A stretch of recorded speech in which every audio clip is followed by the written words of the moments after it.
علیکم ویورز، خابرز کی تعبیر میں آج میں آپ کے لیے ایک وظیفہ لے کر آئی ہوں۔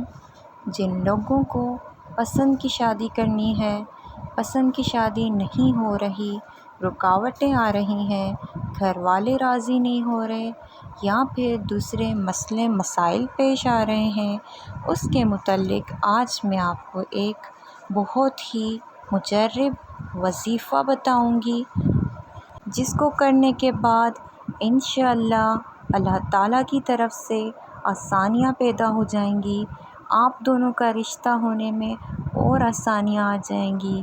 بس آپ کو اللہ پر توکل کر کے اس وظیفے کو کرنا ہے۔ مایوسی گناہ ہے، مایوس نہیں ہونا آپ نے۔ اگر 2-3 دن میں فرق نہیں نظر آئے تو آپ اس کو 1-2 ہفتے اور کریں، انشاءاللہ اللہ تعالیٰ کوئی نہ کوئی راستہ ضرور کھولیں گے اور آپ کا رشتہ وہیں ہوگا جہاں آپ کا دل ہے، جہاں آپ چاہتے ہیں کہ آپ کی شادی ہو جائے، یا جس شخص کو آپ چاہتے ہیں کہ وہ آپ سے محبت کر لے، تو اس کے لیے آج میں آپ کو ایک وظیفہ بتاؤں گی۔ مزید ایسی ویڈیوز اگر آپ چاہتے ہیں تو میرے چینل کو سب سے پہلے سبسکرائب کر دیں اور ویڈیوز کو لائک ضرور کیا کریں۔ جزاک اللہ۔ سب سے پہلے آپ نے کیا کرنا ہے، اپنی نیت کو صاف رکھنا ہے اور دعا کا صحیح طریقہ میں آپ کو جو بتاؤں گی اس طرح سے دعا کرنی ہے۔ آپ نے سب سے پہلے آپ کو 5 نمازوں کی پابندی کرنی ہے، ٹھیک ہے؟ اس کے بعد آپ نے اپنی دعا میں اس بات کو لازم رکھنا ہے کہ یا اللہ، یہ رشتہ یا یہ شخص میرے لیے بہتر ہے تو مجھے عطا کر، یا پھر اس کا مجھے تو بہترین بدلہ عطا کر۔ صحیح ہے؟ اس کے علاوہ اول و آخر آپ کو 11 مرتبہ درود شریف لازمی پڑھنا ہے، اور آپ نے ساتھ جو عمل کرنا ہے، دعا پڑھنی ہے جو آپ کو، وہ ہے اللهم إن كان هذا الأمر خيرا لي في ديني ودنياي وآخرتي فاقدره لي ويسره لي ثم بارك لي فيه۔ آپ اس دعا کو ہر نماز کے بعد 11 بار بھی پڑھ سکتے ہیں۔ اگر 11 بار پڑھیں تو زیادہ بہتر ہے۔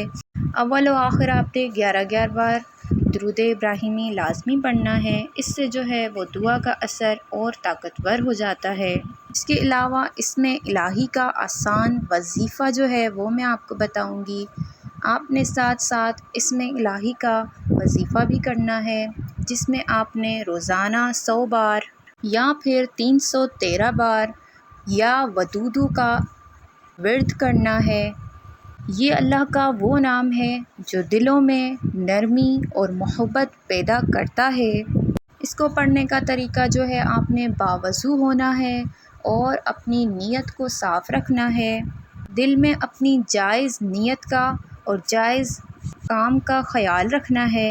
آخر میں آپ نے دعا یہی کرنی ہے کہ یا اللہ، یہ شخص میرے لیے بہتر ہے، ہمارے درمیان محبت اور نکاح کی راہ کو آسان فرما، آمین ثم آمین۔ اس کے ساتھ آپ حقیقت کو بھی سمجھیں، کسی کو اپنے قدموں میں لانا یا پھر اس سے زبردستی محبت یا نکاح کروانا اسلامی طرز عمل میں درست نہیں ہے۔ اگر وہ شخص سنجیدہ ہے آپ کے لیے تو براہ راست آپ ان کے گھر والوں سے بات کریں، رشتے کی بات کریں۔ اگر رکاوٹیں آ رہی ہیں تو صبر کریں، کبھی کبھی اللہ تعالیٰ بہتر چیز کے لیے روکتا ہے۔ اپنا بہت سارا خیال رکھیں، پھر ملیں گے نئی ویڈیو کے ساتھ، تب تک کے لیے اللہ حافظ۔